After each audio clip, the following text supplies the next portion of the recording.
Hola hermanos, ¿cómo están? Buenas noches, bienvenidos a nuestra clase en el libro de Apocalipsis. Como mencioné, esto va a ser ya nuestra última clase en la serie. Espero que este tiempo haya sido de edificación para ustedes y si no lograron ver todas las clases, están todos aquí en el canal en Esperanza de lo Invisible. También la mayoría están en nuestro canal de YouTube por si quieren verlo ahí y voy a estar subiendo las próximas clases que faltan al canal de YouTube también en las próximas semanas. Bueno, un saludo a los hermanos que nos están viendo, a Marcos Pueyes, que nos está viendo desde California, también a Yeyo y Asped, que nos está viendo desde el sur de Chile, desde Chillán. Gabriela Pérez también, un saludo para ella. Matías Álvarez, que nos está viendo mi hermano ahí desde Santiago. Sergio Mellado, ¿cierto? Que nos está viendo de Quito, Ecuador. Eh, También a Olga Bascuñán, un saludo para ella, a Pablo, Pablo Flores. Saludos hermano, ¿cómo está? Nos está viendo, me imagino, de la quinta región ahí. Eh, También Francisco Guerrero, un saludo. Y, bueno, Sergio Mellado pregunta, ¿cuál será la próxima clase? Muy buena pregunta, todavía no sé. Pero ahí voy a ir, bueno, para esta semana solo tenemos la clase de hoy y ahí voy a ir anunciando en la próxima semana probablemente. Eh, Porque obviamente voy a seguir haciendo videos, quizás no tantos como lo he estado haciendo con esta serie en particular, porque justamente ya había enseñado esta clase varias veces, por lo tanto ya tenía apuntes y era obviamente también dedicaba tiempo a preparar estas clases, pero ya tenía algo de material como para empezar. Entonces ahí, bueno, ahí voy a ir avisando, pero vamos a seguir haciendo videos en este tiempo en el canal. Muy bien, vamos a ir al capítulo 21. La semana pasada estuvimos viendo el famoso capítulo del milenio, ¿cierto? Los 1000 años, que como ya mencioné, es uno de los capítulos más controversiales de la Biblia y estaba explicando un poco las diferentes posturas desde una perspectiva postmilenial, ¿cierto? Porque incluso dentro del postmilenialismo no es que hay solo una manera de entender el capítulo. Y bueno, y ahí si agregamos la interpretación premilenial y sus variantes, el amilenialismo, hay varias interpretaciones, podríamos decir. Entonces, ahora llegamos al capítulo 21 y 22, que son el final del libro, ¿cierto? Y vamos a empezar ahora con el capítulo 21, los primeros versículos. Muy bien. Entonces vi un cielo nuevo y una tierra nueva, porque el primer cielo y la primera tierra pasaron, y el mar ya no existe. Y vi la ciudad santa, la nueva Jerusalén, que descendía del cielo de Dios, preparada como una novia ataviada para su esposo. Entonces oí una gran voz que decía desde el trono, el tabernáculo de Dios está entre los hombres, y Él habitará entre ellos, y ellos serán su pueblo, y Dios mismo estará entre ellos. Él enjugará todas sus lágrimas de sus ojos, y ya no habrá muerte, ni habrá más duelo, ni clamor, ni dolor, porque las primeras cosas han pasado. El que está sentado en el trono dijo, yo hago nuevas todas las cosas, y añadió, escribe porque estas palabras son fieles y verdaderas. También me dijo, hecho está, yo soy el alfa y el omega, el principio y el fin. Al que tiene sed, yo le daré gratuitamente de la fuente de agua de vida. El vencedor heredará estas cosas, y yo seré su Dios, y él será mi hijo.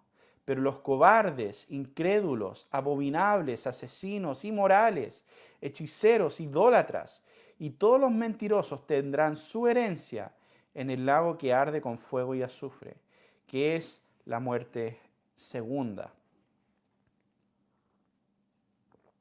Entonces, estos capítulos 21 y 22, probablemente la mayoría de los cristianos creen que está hablando finalmente de la nueva creación, del estado eterno, ¿cierto? Después del juicio final que vimos en el capítulo 20, desde esa perspectiva cronológicamente sigue esto de capítulo 21 y 22.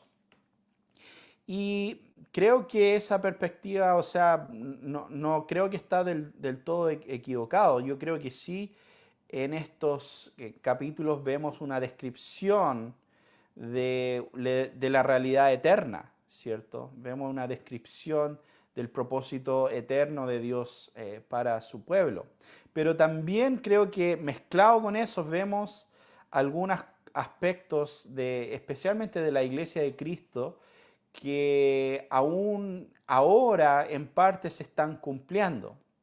Entonces, tenemos como una cierta tensión en cuanto el ahora ya y el todavía no, ¿cierto? Que encontramos en estos capítulos. Y un gran ejemplo de esto es el tema de la nueva creación, el nuevo cielo y la nueva tierra. Porque, por ejemplo, Pablo dice en 2 Corintios 15, 17, de que si alguien está en Cristo, es nueva creación o nueva criatura, dicen algunas traducciones. Las cosas viejas pasaron y ahora han sido hechas todas nuevas.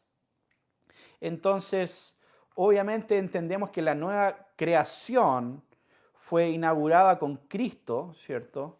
Y en ese sentido, pero al mismo tiempo todavía no ha llegado a su expresión consumada, ¿cierto? Y eso no lo vamos a ver hasta el fin de esta era, hasta el fin del mundo y la segunda venida de Cristo. Ahí solamente vamos a ver la nueva creación totalmente consumada en ese sentido. Pero de cierta manera estamos viviendo algunos aspectos de eso, anticipando esa nueva creación en ese sentido. Entonces es importante como tener eso en mente cuando estamos considerando estos pasajes, porque vamos a ver finalmente aspectos de una descripción, ¿cierto?, de realidades futuras, pero también de realidades presentes.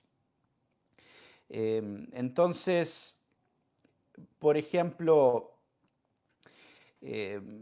cuando consideramos este tema de la nueva creación, el pasaje más claro que usa este lenguaje en el Antiguo Testamento es Isaías 65, ¿cierto? Y Isaías 65, 17 dice, por tanto, yo creo cielos nuevos y una tierra nueva, y no serán recordadas las cosas primeras, ni vendrán a la memoria.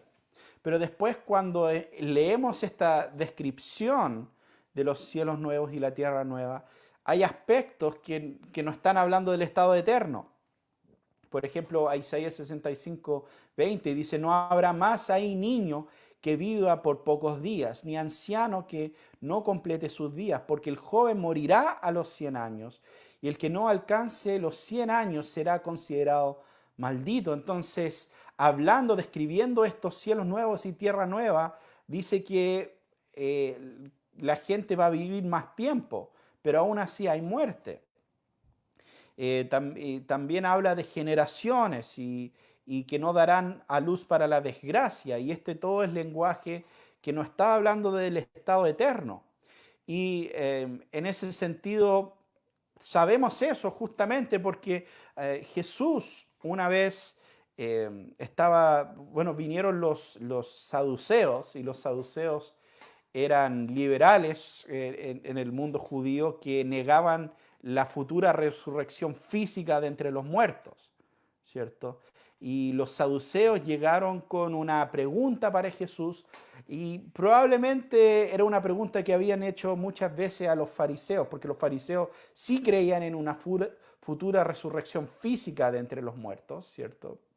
En el último día, pero los saduceos negaban eso, influenciados por el pensamiento griego.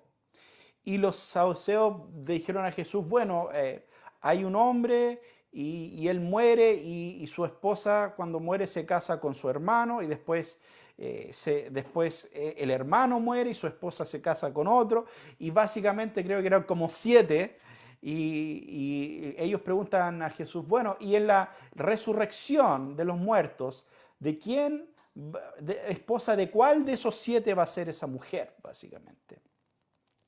Y Jesús respondió a eso en Mateo 22, 29 y 30 y dijo, están equivocados por no comprender las escrituras ni el poder de Dios, porque en la resurrección ni se casan ni son dados en matrimonio, sino que son como los ángeles de Dios en el cielo.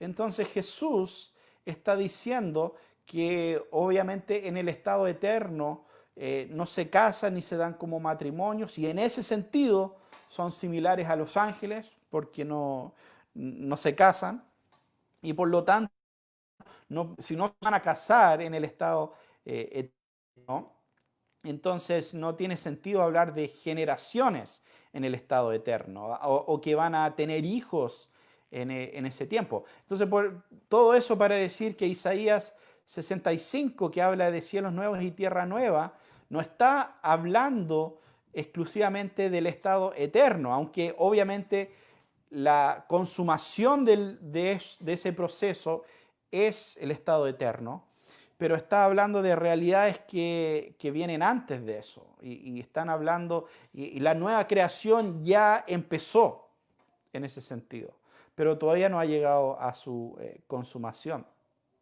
Y es por eso que finalmente lo que vemos acá en esta nueva creación en Apocalipsis 21, finalmente es una descripción de la iglesia de Cristo. Versículo 2 dice que vi la ciudad santa, la nueva Jerusalén, que descendía desde el cielo, preparado como una novia ataviada para su esposo. Entonces, en esta descripción, ¿cierto? Tenemos como una especie de doble imagen. Por un lado se habla de la iglesia, ¿cierto? Perdón, y antes de eso solo mencionar otro aspecto de esto que todavía no se cumple, lo vemos en el versículo 4 que dice que Él enjuagará toda lágrima de sus ojos y ya no habrá muerte, ni habrá más duelo, ni clamor, ni dolor, porque las primeras cosas han pasado. Obviamente eso es algo todavía que no se ha cumplido totalmente, porque todavía hay muerte, ¿cierto? Todavía hay dolor, todavía hay lágrimas. Entonces, es importante entender ese aspecto del ahora, pero también el todavía no en esto. Muy bien, como dije en esta descripción de la Nueva Jerusalén, es una descripción finalmente de la iglesia cristiana. Sabemos eso porque Hebreos usa o lenguaje similar, por lo menos, en cuanto a Jerusalén. En Hebreos 12, 22 y 23 dice, ustedes en cambio se han acercado al monte Sión y a la ciudad del Dios vivo, a la Jerusalén celestial y a miriadas de ángeles, a la asamblea general y a la iglesia de los primogénitos que están en los cielos, y a Dios el juez de todo y a los espíritus de los justos ya hechos ya perfectos. Entonces, en esta descripción, obviamente en el libro de Hebreos, el autor está hablando con judíos cristianos que están pensando en volver atrás, pensando en volver al antiguo sistema y abandonar a la iglesia, estaban cansados de la persecución y simplemente querían tirar la toalla en cierto sentido. Pero el autor acá está diciendo, mira, no vuelvan a esa Jerusalén apóstata. Ustedes ya han llegado a la ciudad de Dios. Ustedes ya han llegado a la Jerusalén celestial. Ya han llegado al verdadero monte Sión, de hecho. Y por lo tanto, el antiguo Jerusalén era solo una sombra de esta realidad en ese sentido. Entonces, claramente tenemos que entender eso, que la Nueva Jerusalén finalmente es la iglesia de Cristo. Y también sabemos eso porque esa Nueva Jerusalén desciende del cielo y está adornada como una novia ataviada para su esposo.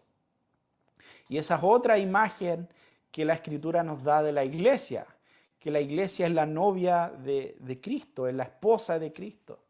Y hay muchos lugares que hablan de eso, pero uno es Efesios 5, ¿cierto? En el versículo 25 dice, maridos, amen a sus mujeres, así como Cristo amó a la iglesia y se dio Él por ella, para santificarla, habiendo purificado con el lavamiento del agua con la palabra. Entonces el amor de un marido para su esposa es una imagen de cómo Cristo ama a su iglesia en ese sentido. Y cómo Cristo está santificando a su iglesia, purificándola con el lavamiento del agua de la palabra, con la palabra, perdón. Y después de dar toda esta descripción, Pablo dice en el versículo 32 del capítulo 5, grande es este misterio, pero hablo con referencia a Cristo y la iglesia. Entonces la iglesia es la novia de Cristo, la iglesia es la nueva Jerusalén, entonces es como una imagen mezclada porque estamos viendo una ciudad, pero que también está adornada como una novia en ese sentido. Y ahora en el versículo 9 hasta el 22, perdón, hasta el 27, tenemos una descripción más extensa de esta nueva Jerusalén que vamos a leer ahora. Vino uno de los 7 ángeles que tenían las 7 copas llenas de las últimas 7 plagas y habló conmigo diciendo, ven, te mostraré la novia, la esposa del Cordero. Bueno, antes que se me olvide, solo quiero mencionar acá esa frase, es interesante porque es parecida a la que vimos en el capítulo 17, donde se acerca un ángel, ¿cierto? Y le dice, ven y te mostraré, en ese caso, la gran ramera. Entonces tenemos el contraste ahí entre la ramera y la novia. Y lenguaje similar, y ese lenguaje similar nos indica, ¿cierto?, que están contrapuestos esa ramera y la novia. El Jerusalén que es realmente Babilonia y la nueva Jerusalén. Entonces ese es el contraste que vemos a través del libro. Versículo 10. Entonces me llevó en el espíritu a un monte grande y alto y me mostró la ciudad santa, Jerusalén, que descendía del cielo de Dios y tenía la gloria de Dios. Su fulgor era semejante a una piedra muy preciosa, como una piedra de jaspe cristalino. Tenía un muro grande y alto con 12 puertas y en las puertas 12 ángeles. Y en las puertas estaban escritos los nombres de las 12 tribus de los hijos de Israel. Había 3 puertas al este, 3 puertas al norte, 3 puertas al sur y 3 puertas al oeste. El muro de la ciudad tenía 12 cimientos y en ellos estaban los 12 nombres de los 12 apóstoles del Cordero. El que habla conmigo tenía una vara de medir de oro para medir la ciudad, sus puertas y su muro. La ciudad está asentada en forma de cuadro y su longitud es igual a su anchura. Y midió la ciudad con la vara, 12.000 estadios que son 2.160 kilómetros, de longitud, anchura, altura y altura son iguales. Midió su muro 144 codos, 64,8 metros, según la medida humana, que es también medida de ángeles. El material de este muro era jaspe y la ciudad era de oro puro, semejante al cristal puro. Los cimientos del muro de la ciudad estaban adornados con toda clase de piedras preciosas. El primer cimiento, jaspe; el segundo, zafiro; el tercero, ágata; el cuarto, esmeralda; el quinto, sardónice; el sexto, sardio; el séptimo, crisolito; el octavo, berilio; el noveno, topacio; el décimo, crisopraso; y el undécimo, jacinto; y duodécimo, amatista. Las 12 puertas eran 12 perlas. Cada una de las puertas era una sola perla. La calle de la ciudad era oro puro, como cristal transparente. No vi en ella templo alguno, porque su templo es el Señor, el Dios Todopoderoso y el Cordero. La ciudad no tiene necesidad de sol ni de luna que la iluminen, porque la gloria de Dios la ilumina. El Cordero es su lumbrera. Las naciones andarán a su luz y los reyes de la tierra traerán a ella su gloria. Sus puertas nunca se cerrarán de día, pues ahí no habrá noche, y traerán a ella la gloria y el honor de las naciones. Jamás encontrarán en ella nada inmundo, ni el que practica abominación y mentira. Solo aquellos cuyos nombres están escritos en el libro de la vida del Cordero. Entonces aquí encontramos una gloriosa descripción de esta nueva Jerusalén. Obviamente tenemos que entender que muchos de estos aspectos son simbólicos. Para empezar, esto se baja como un cubo, ¿cierto? Dice que son 12.000 estadios de longitud, anchura y altura, que sería un cubo tremendo, ¿cierto? Obviamente bastante extraño pensar en una ciudad con esa forma. Y claramente esto es, como mencioné, una descripción simbólica. Y especialmente considerando que el versículo 22 nos dice que esta ciudad no tiene un templo, porque de cierta manera toda la ciudad es un templo. Más específicamente, esta forma de cubo nos hace pensar en el templo, ¿cierto? En el Antiguo Testamento, nos hace pensar en el lugar santísimo, ¿cierto? Que Dios indicó que también era un cubo en ese sentido. Y en el capítulo, perdón, en el capítulo 11 también, cuando habla de que midió el templo, usa la palabra naos, que se refiere específicamente al lugar santísimo, que era en forma de cubo. Así que Dios y el Nuevo Testamento nos enseña, ¿cierto?, que no hay una necesidad de un templo ya para el pueblo de Dios, que finalmente, de hecho, el Nuevo Testamento, Pablo nos enseña que la iglesia es el templo del Espíritu Santo, que Dios está edificando un templo espiritual en ese sentido, que es su iglesia. Entonces, no hay necesidad de un templo físico, y es por eso que todas las personas que dicen que no, se necesita reconstruir un templo, están sumamente equivocados, porque el Nuevo Testamento deja claro esto. Y entonces, en ese sentido, Dios es el templo también. Pablo habla de que la iglesia es el templo, pero también acá dice que Dios es el templo. ¿Y en qué sentido? En el sentido que Dios está por todos lados en la Nueva Jerusalén.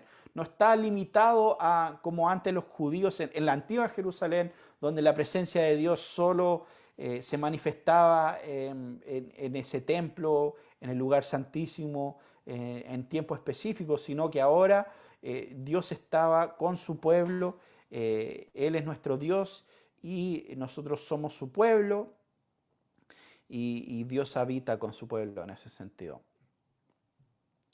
Y bueno, dice acá que la gloria de Dios la ilumina y el Cordero es su lumbrera. Ya no hay necesidad básicamente de sol ni de luna, dice, y algunos creen que esto es, que estos aspectos son una descripción literal, entonces que en el futuro ya no habría sol ni luna, otros y mar, también algunos creen que ya no habrá mar. Eh, pero también es posible entender que esto simplemente es una descripción simbólica, ¿cierto? De la presencia de Dios, ¿cierto? Con su pueblo, en ese sentido. Así como en el Antiguo Testamento, ¿cierto? Cuando Dios guiaba al pueblo de Dios con una nube, ¿cierto? De fuego por la noche. Y también los cubría del sol de día con esa nube. Eh, entonces, es interesante comparar Apocalipsis 21 con Isaías capítulo 60. Hay varios paralelos en ese sentido. Esto es como, esto lo copié de Steve Gregg, de su comentario de Apocalipsis.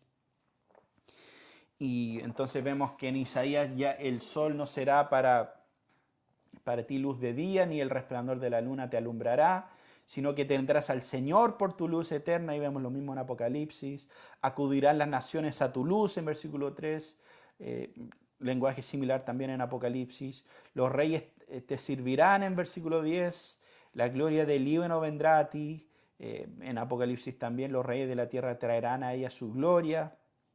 Tus puertas estarán abiertas de continuo, ni de día ni de noche se cerrarán, y lo mismo con la Nueva Jerusalén. Las riquezas de las naciones vendrán a ti, entonces todos los de tu pueblo serán justos. Entonces vemos muchas similitudes en esa descripción en Isaías 60. Ahora llegamos al capítulo 22, que finalmente, bueno, es la última, los primeros versículos son la última descripción profética, podríamos decir, que vemos en el libro. Dice: después el ángel me mostró un río de agua de vida, resplandeciente como cristal, que salía del trono de Dios y del Cordero, en medio de la calle de la ciudad. Y en cada lado del río estaba el árbol de la vida, que produce 12 clases de fruto, dando su fruto cada mes. Y las hojas del árbol eran para sanidad de las naciones. Ya no habrá más maldición. El trono de Dios y del Cordero estará ahí, y sus siervos les servirán. Ellos verán su rostro y su nombre estará en sus frentes. Ya no habrá más noche, no tendrán necesidad de luz de lámpara ni de luz del sol, porque el Señor Dios los iluminará y reinarán por los siglos de los siglos. Entonces, aquí vemos esta otra imagen, ¿cierto? Ahora vemos este río de agua de vida. Y creo que no es tan difícil ver de dónde encontramos ese lenguaje. En realidad hay varias profecías que usan lenguaje similar. Por ejemplo, Zacarías capítulo 14, versículo 8, dice: en aquel día brotará aguas vivas en Jerusalén, una mitad hacia el mar oriente y la otra mitad hacia el mar occidental, y será lo mismo en verano y en invierno. Joel capítulo 3, versículo 18 dice: sucederá en aquel día, los montes destilarán vino dulce, las colinas fluirán leche, y por todos los arroyos de Judá correrán las aguas, brotará un manantial de la casa del Señor y regará el valle de Sittim. Entonces, también en Ezequiel, ¿cierto? Hay una descripción en el capítulo 47, versículos 1 al 5, de el agua que fluye desde el templo. Y finalmente, el templo es en Ezequiel, no es un templo que se tiene que construir en el futuro, como muchos piensan, sino que es una imagen de la iglesia cristiana. Y fluyendo de la iglesia esta agua de vida. Entonces vemos, obviamente, quizás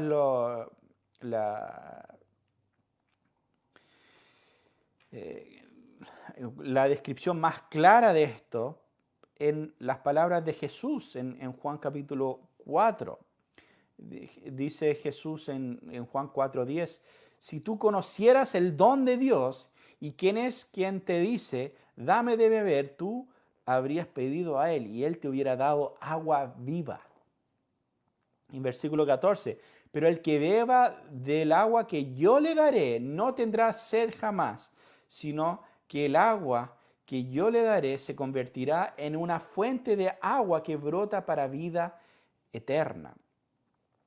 Entonces, vemos que esta agua finalmente es la que fluye de Cristo, es la vida eterna. Y vemos junto con esto este árbol, ¿cierto? El árbol de la vida. Y justamente es apropiado porque el árbol de la vida no es difícil de identificar.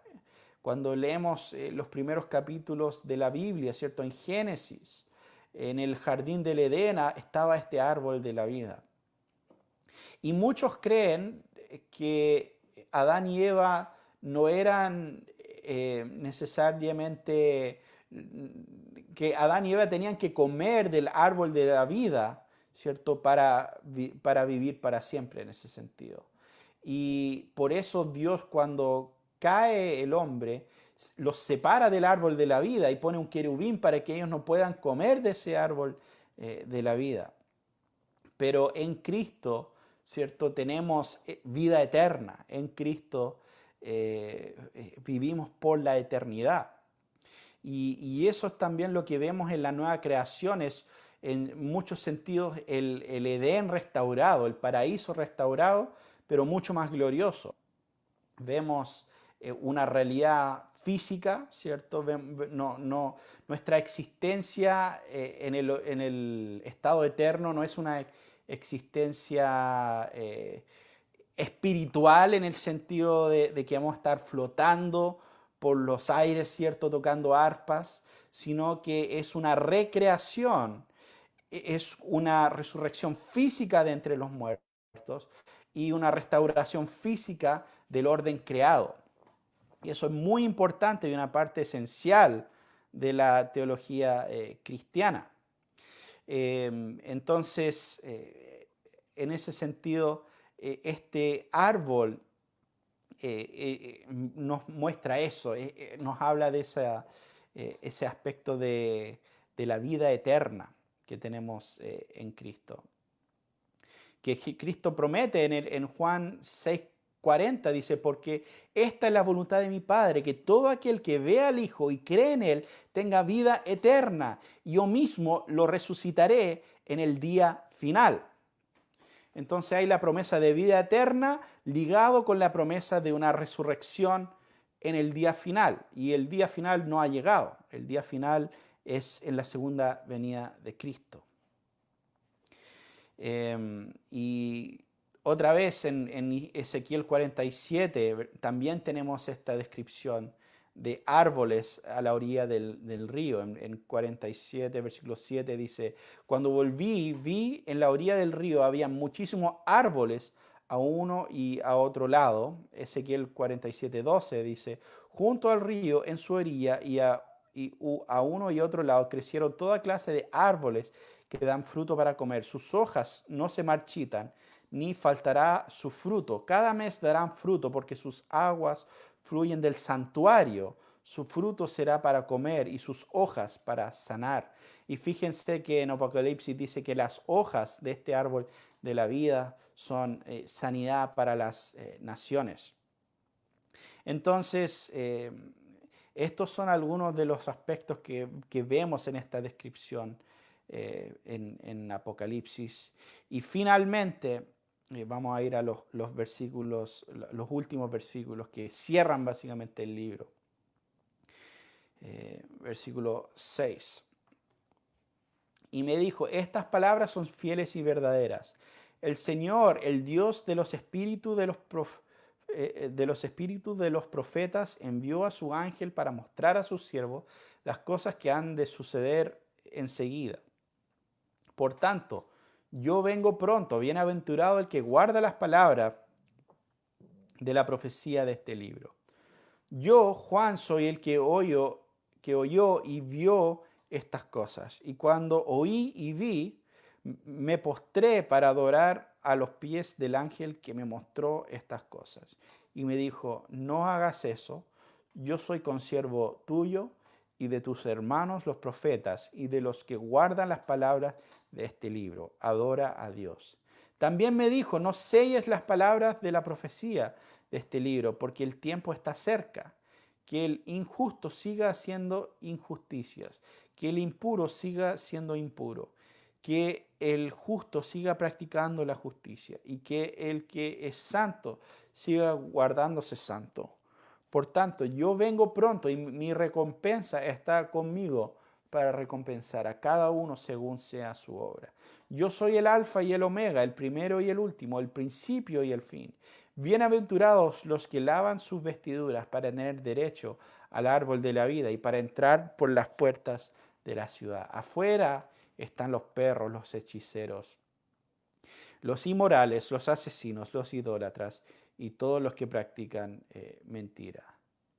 Yo, Jesús, he enviado a mi ángel a fin de darles a ustedes testimonio de estas cosas para las iglesias. Yo soy la raíz y la descendencia de David, el lucero resplandiente de la mañana. El espíritu y la esposa dicen, ven. El que oye, diga, ven. El que tiene sed, venga. Y el que desee, que tome gratuitamente del agua de la vida.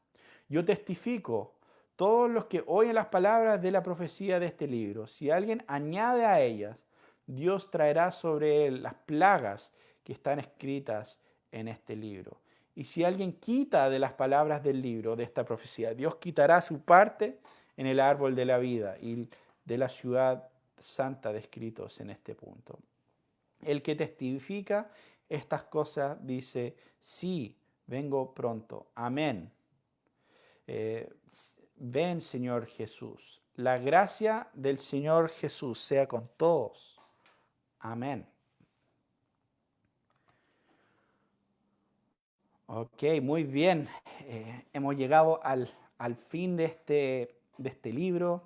Realmente un libro muy desafiante. No es un libro para nadie fácil de interpretar, creo. Y quiero agradecer a todos por ser parte, ¿cierto?, de esta serie en el libro de Apocalipsis. Quiero dejar también un tiempito para algunas preguntas. Pueden escribir ahí en los comentarios si tienen antes de terminar. Pero creo, bueno, le mencioné a un hermano ayer que esta no es mi primera vez enseñando el libro de Apocalipsis. De hecho, he enseñado, yo creo, por lo menos unas 8 veces quizás este libro, pero siempre es un desafío, siempre hay una oportunidad de considerar diferentes aspectos del texto y seguir profundizando. Al mismo tiempo, como se habrán fijado, es un libro altamente simbólico, un libro que toma mucho de otras partes de la Escritura y por lo tanto es importante ser prudente y ir lentamente buscando entender, ¿cierto?, las palabras de esta profecía para tener obviamente una perspectiva correcta en cuanto a estas cosas. Y lo que he planteado en este tiempo es es la conclusión a la que he llegado yo hasta ahora. No digo que no pueda cambiar en un futuro y probablemente va a cambiar, me imagino, en algún momento. Sé que en estos procesos han cambiado bastante, pero aún así espero que haya sido de edificación. Muy bien. Sergio Mediado pregunta por Mateo 10, 14 y 15. Pregunta si eso se refiere también a la destrucción de Jerusalén. Mateo 10, dice, Mateo 10, 14 y 15 dice, cualquiera que no reciba ni oiga sus palabras al salir de esa casa o de esa ciudad, sacudirán el polvo de sus pies. En verdad les digo que en el día del juicio será más tolerable el castigo para la tierra de Sodoma y Gomorra que para esa ciudad. En lo personal yo creo que ese texto está hablando del día final del juicio, ¿cierto? No creo necesariamente que está hablando del juicio temporal, sino que del juicio eterno en ese caso, porque habla del día del juicio finalmente. Entonces, pero sí, buena pregunta. Ok, muy bien. También aprovecho de mencionar, creo que, bueno, dije un poco al principio, a ver acá el hermano Pablo Medina escribe, hola Natán, consulta, ¿piensas que el Señor dice en Apocalipsis 22:20, vengo pronto, se refiere a la destrucción de Jerusalén o su venida al final de los tiempos? En mi opinión, ahí cuando dice vengo pronto está hablando de la destrucción de Jerusalén, especialmente por el hecho de que también menciona las iglesias, ¿cierto? En ese contexto. Entonces está recordándoles que gran parte de lo que pasa en este libro va a ocurrir pronto. Y también por eso dice, no selles, versículo 10, las palabras de la profecía de este libro, porque el tiempo está cerca.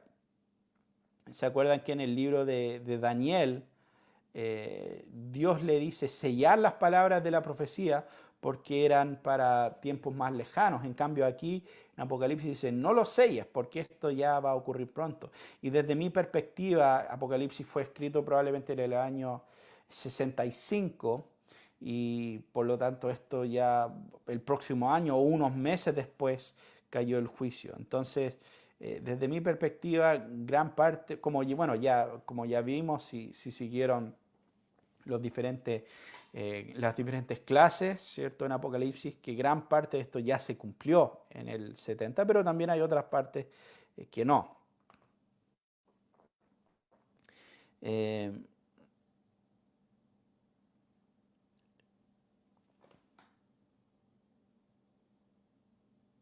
A ver, Gabriela Pérez pregunta, no comprendí muy bien la reconstrucción del templo. Por favor, ¿podría explicarme un poco más? Más que nada lo que mencioné del templo es que muchos creen que el templo de Isaías, o no, perdón, de Ezequiel, está hablando de un futuro templo y muchos dispensacionalistas y incluso varios premileniales creen que durante el milenio habrá un templo, ¿cierto? Y se ofrecerán sacrificios y todo eso, y eso sería el templo de Ezequiel. Y yo simplemente estaba observando que ya no necesitamos un templo, ya no tendría ningún sentido reconstruir un templo, porque la iglesia de Dios es el templo del Espíritu Santo. Ya no hay necesidad de eso. Y el libro de Hebreos, de hecho, nos dice explícitamente que volver al sistema de sacrificios, a sacrificar animales, como los dispensacionalistas creen que se va a hacer en el futuro, está totalmente fuera de lugar, porque Cristo es el Cordero inmolado, ¿cierto? Cristo ya es el último sacrificio. Por lo tanto, cuando Dios destruyó el templo en el 70, ya paró el sistema de sacrificios totalmente y ya con la venida de Cristo era totalmente inválido. Entonces eso más que nada era el punto en cuanto al templo.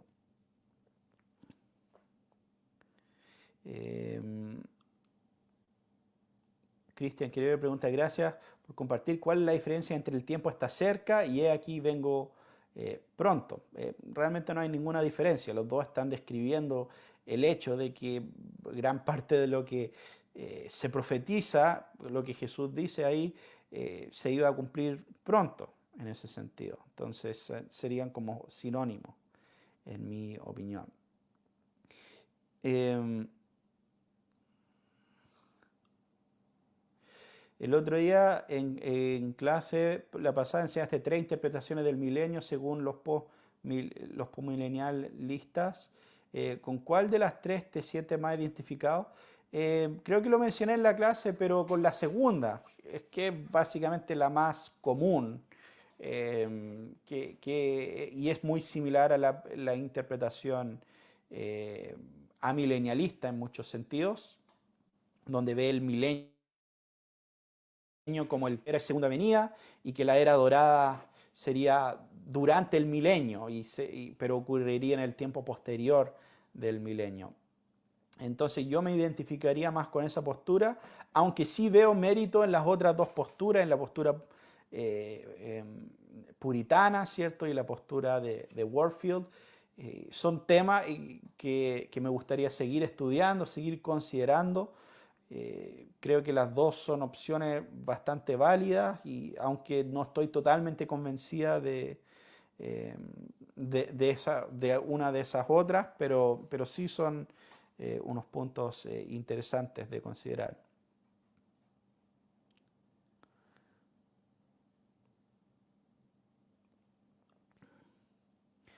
¿Cómo podemos diferenciar de las escrituras la segunda venida en referencia a la destrucción de Jerusalén y del templo versus la segunda venida final? Eso es una muy buena pregunta y creo que tiene que ver con un tema de contexto, finalmente. Entonces, la razón que yo creo también que eh, hay pasajes que hablan de la venida de Jesús como que viene pronto y todo esto. Y hay otros pasajes, por ejemplo, en Mateo 25, la parábola de las 10 vírgenes, ¿cierto? Donde es algo más lejano, ¿cierto? El novio se demora en llegar y todo esto. Y otros pasajes también donde entendemos esto. Y también simplemente porque la futura resurrección y la futura resurrección y la segunda venida son elementos esenciales para la fe cristiana, ¿cierto? Entonces, si sacamos esos elementos de la fe cristiana, como algunos han hecho, los hiperpreteristas o preteristas totales, distorsionamos todo. Distorsionamos todo en cuanto a la consumación de todas las cosas. Si ya toda la profecía está cumplida, como piensan algunos, entonces el pecado sigue eternamente, nunca seremos nosotros perfeccionados, ¿cierto? La muerte nunca se acabará, la muerte seguirá siendo constante a través de todos los siglos. Entonces, es un tema que distorsiona muchos otros aspectos de nuestra teología en ese sentido. Entonces, en ese sentido es importante, yo creo, entender esa realidad y la conexión también entre la resurrección de Cristo y nuestra resurrección. La resurrección de Cristo fue una resurrección física. Jesús resucitó físicamente y por siempre tiene un cuerpo físico, por siempre es el Dios hombre. Y por lo tanto, la Biblia conecta esas dos cosas, que Jesús es el primogénito de la resurrección. Y entonces nosotros también tenemos que resucitar físicamente en el futuro. Entonces, hay elementos centrales a nuestra fe cristiana en juego en cuanto a entender que hay una segunda venida y una resurrección de los muertos. Y también porque, en mi opinión, muchas veces Jesús habla de eso. Ahora, entiendo que a veces no siempre es tan fácil. Hay pasajes que son difíciles de entender si está hablando de un juicio temporal o está hablando de la resurrección de entre los muertos en el día final. Pero lo que sí podemos ver que es un aspecto esencial, ¿cierto?, de la fe cristiana.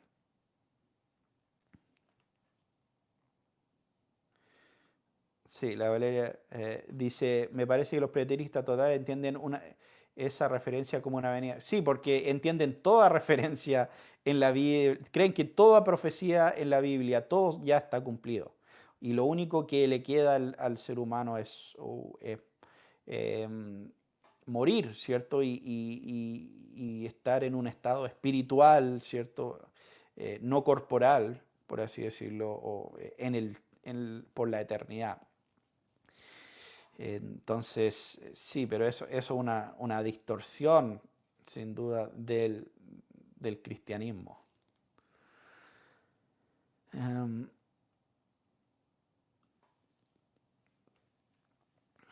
1 Tesalonicenses 5:2, el día del Señor como ladrón en la noche, ¿se refiere a la segunda venida o a la destrucción de Jerusalén? Yo creo que se refiere a la segunda venida en ese sentido. Al igual que también, sí, creo que varios de los pasajes que hablan de esa manera se refieren a la segunda venida.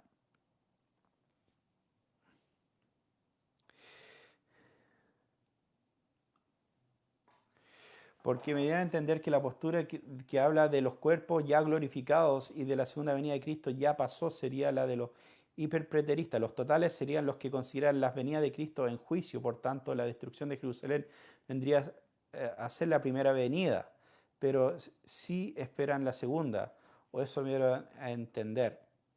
No, los preteristas totales no esperan la segunda venida de Cristo, porque la primera venida de Cristo era su venida, obviamente, a la tierra, su ministerio y todo lo demás, y su segunda venida era su venida en juicio.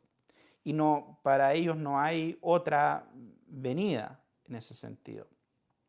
Hacen una diferencia entre hiperpreterismo y preterismo total, pero eso, pero por otros asuntos. Pero lo que todos ellos, y también es importante entender que no es como que tienen un sistema coherente. O sea, si juntas a 10 preteristas plenos, van a tener 15 diferentes opiniones entre ellos.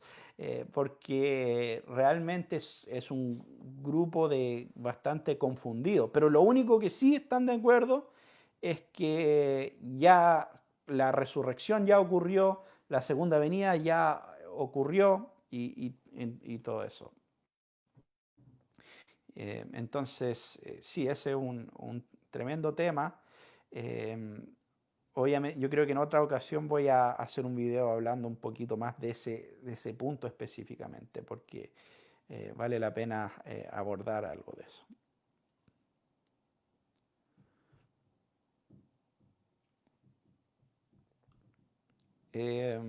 Romanos 11 habla de una salvación en el fin de los tiempos.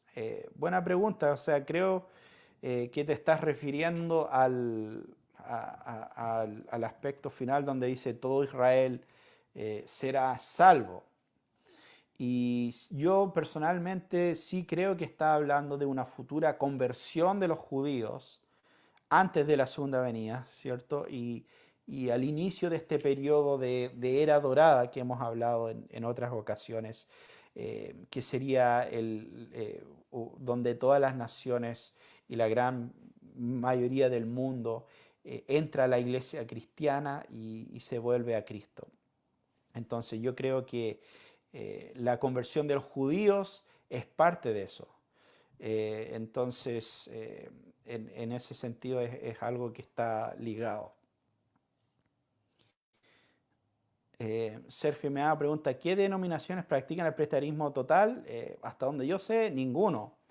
Y generalmente, por lo menos las personas que yo he interactuado en los últimos 10 años, que son preteristas totales, no son, por lo general, no son parte de iglesia, porque como dije, o sea, es algo que se sale totalmente los parámetros del cristianismo, finalmente. De hecho, yo no los consideraría cristianos hasta ese punto, ¿no? Y eso no es algo que digo de manera liviana o algo así, sino que realmente es una distorsión total de la fe cristiana y que no, finalmente, por obligación, o sea, porque incluso los primeros credos de la iglesia, hasta vas al credo apostólico y habla de la segunda venida de Cristo en el sentido futuro. En ese sentido. Entonces, es realmente algo que no se... quizás ellos han formado alguna denominación, pero por lo que yo he observado es que ellos pelean mucho entre ellos. Hay mucha división y mucha... y no son un grupo grande, o sea, es un grupo que existe más que nada en Internet. Pero entre ellos hay un montón de divisiones y opiniones diferentes, entonces no, puedo estar equivocado, pero no me imagino que tienen como una denominación o por lo menos quizás hay algunas iglesias, pero no creo que serían muchas las iglesias que serían preteristas totales en ese sentido.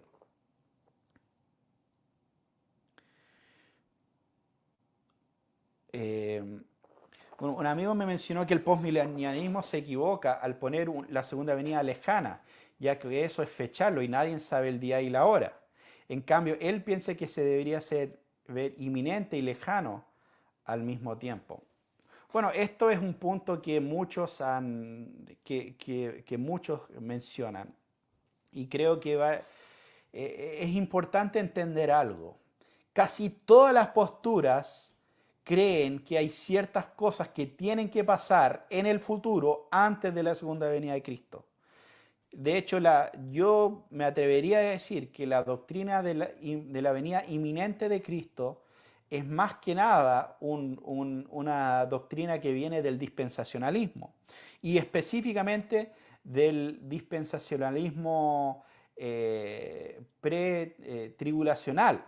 ¿Por qué? Porque el dispensacional, en la visión de que el rapto va a ocurrir 7 años antes de la tribulación, en su sentido más histórico, no hay ningún evento entre ahora y ese rapto, no hay ninguna señal.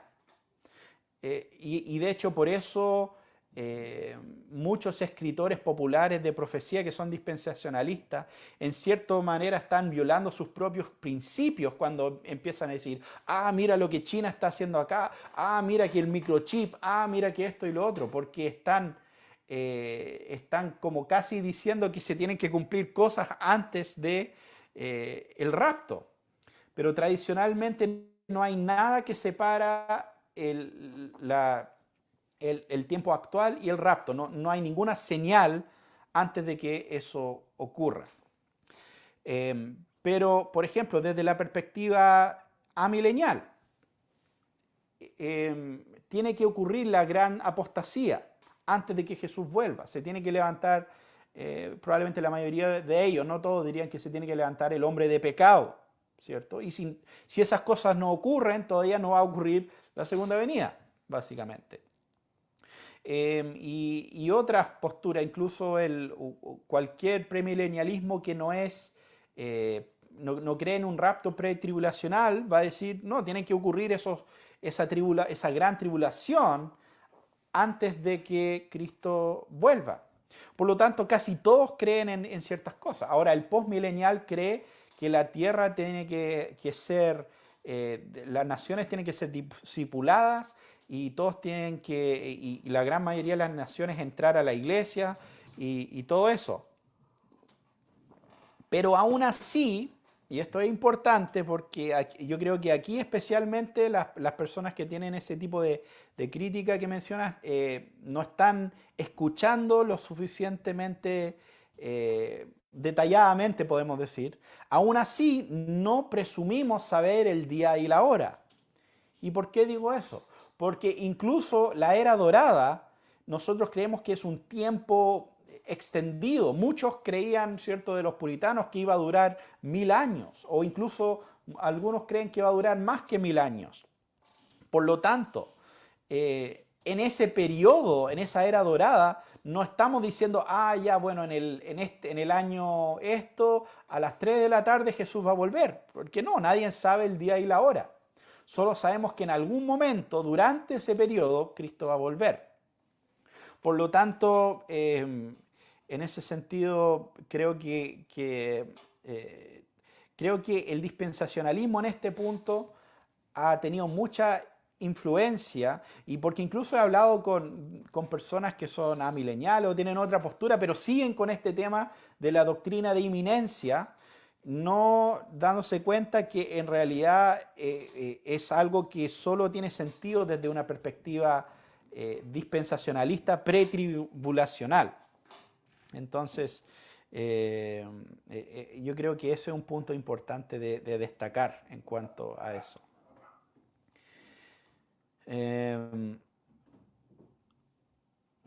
¿Cómo pastores reformados como MacArthur y otros famosos, siendo tan estudiosos, cayeron en el dispensacionalismo? Mira, o sea, yo no digo que la gente que son dispensacionalistas no conocen la palabra o no son inteligentes o todo esto. Sin duda, MacArthur es un tipo, un buen maestro de la Biblia. Pero viene de una tradición también que es dispensacionalista. Entonces, a MacArthur nunca, hasta donde yo sé, abandonó esa tradición. A todo esto, MacArthur no es necesariamente de una tradición reformada. Sí, obviamente tiene aspectos que podemos llamar como calvinistas, que creen la predestinación y todo esto. Y sí es un muy buen maestro de la palabra en muchos sentidos, lo respeto mucho y aprecio mucho su ministerio.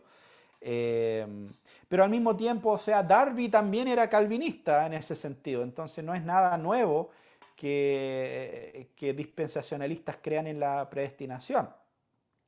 Son otras las diferencias que tengo yo, por lo menos, y la mayoría de los reformados tienen con el dispensacionalismo.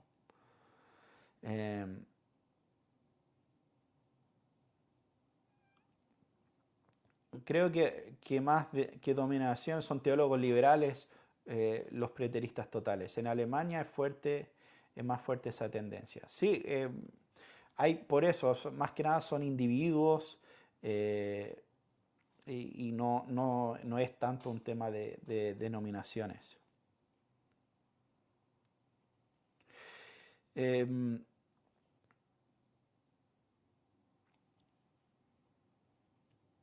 A ver, acá. ¿Crees que existen dos eras o pueden existir más? Buena pregunta. En realidad yo generalmente diría que sí, creo que existen dos eras, ya que creo que la era dorada es parte de la era actual, pero es una parte gloriosa de esta era actual, finalmente. Obviamente para el premilenialismo eso es más tema, porque cuando Cristo vuelve eso ya es algo tajante, ¿cierto? Donde es como marca otra era totalmente en cuanto al futuro milenio. Pero para los postmileniales es algo más gradual, yo creo. Entonces, no sé si llamaría eso otra era, por así decirlo. Aunque no sé, tampoco me parece un punto que sería necesario ser tan dogmático, por así decirlo. Porque como ya mencioné, yo creo que la era venidera se inaugura también en esta era. Yo creo que ya la nueva creación se inauguró hasta cierto punto, pero no ha llegado a su consumación. En ese sentido. Eso es para la era, el siglo venidero, finalmente.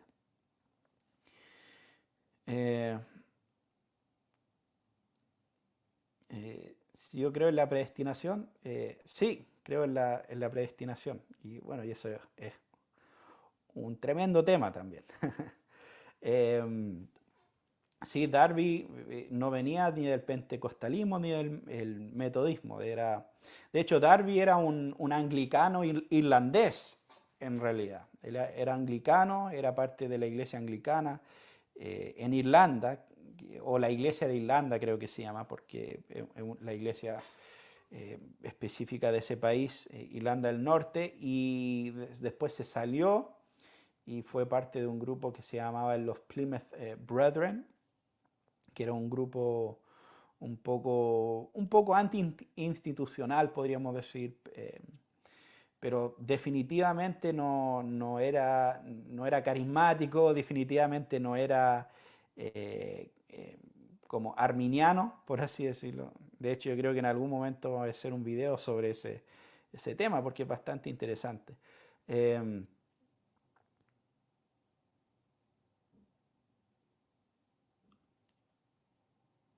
Históricamente, desde el primer siglo, ¿cuál fue la postura escatológica pasando por reformadores y puritanos? La verdad, han habido hartas posturas y a través de la historia de la iglesia, muchos, como mencioné también en la introducción a Apocalipsis, muchos eran premileniales históricos en los primeros siglos, tenemos varios. Pero también, o sea, creían que Jesús iba a volver, iba a reinar por 1000 años, pero tampoco adoptaban mucho de las otras ideas que son populares en el dispensacionalismo.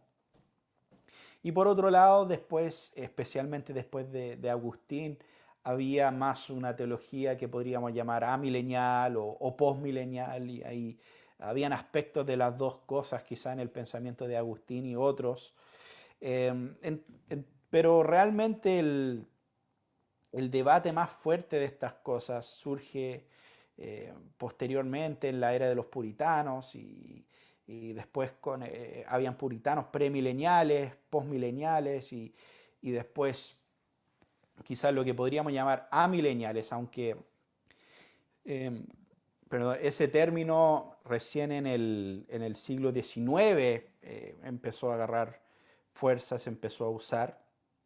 Pero yo diría que realmente las tres posturas, en mi opinión, o por lo menos las semillas de esas tres posturas siempre han existido en la iglesia y siempre ha sido un tema de debate, porque incluso yendo a los primeros siglos, aunque casi todos los primeros padres de la iglesia, de los que sabemos qué era su postura, tomaban una postura premilenial. Justino Mártir dijo que habían otros de la fe pura y piadosa que tenían una postura diferente al premilenialismo. Por lo tanto, yo creo que siempre ha sido un tema de debate. Y entonces, por eso, hasta el día de hoy sigue esta conversación. Por eso, por lo general, no tenemos eh, esto no ha sido definido por los concilios en cuanto a llamar a hereje a alguien por ser premilenial o amilenial o postmilenial en ese sentido. Ha sido un tema de debate a través de la historia de la iglesia. Pero el tema del postmilenialismo, sin duda, en un tema sistemático y más ordenado, lo vemos en la era de los puritanos. Y también en algunos teólogos holandeses y algunos otros. Muy bien. Sí, y Jasper tiene razón. Calvino, hablando del quialismo, del premilenianismo, dice que ni siquiera merece ser refutado.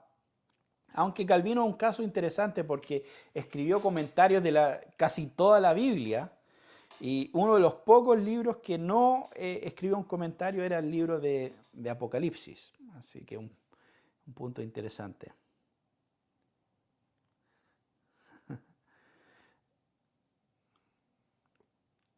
Alguien dijo, menos mal que dice, bienaventurado el que lee y no el que entiende. Una broma. Sí, eh, es verdad, porque hay muchas cosas que cuestan entender. Y bueno, también hay muchas ideas locas sobre el tema. Creo que era G.K. Chesterton que dijo, que Juan vio toda clase de monstruo extraño en sus visiones, pero ningún monstruo tan extraño como lo son sus intérpretes, básicamente. Entonces, sí, uno encuentra de todo cuando empieza a indagar y ver interpretaciones de la escatología.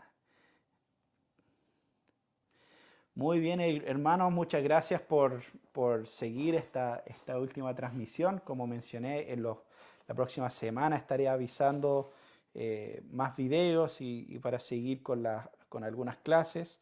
Y como mencioné, pueden ver los episodios pasados si no han podido seguir todas las semanas esta serie. Espero que haya sido de edificación para ustedes y que Dios les bendiga y nos vemos en la próxima.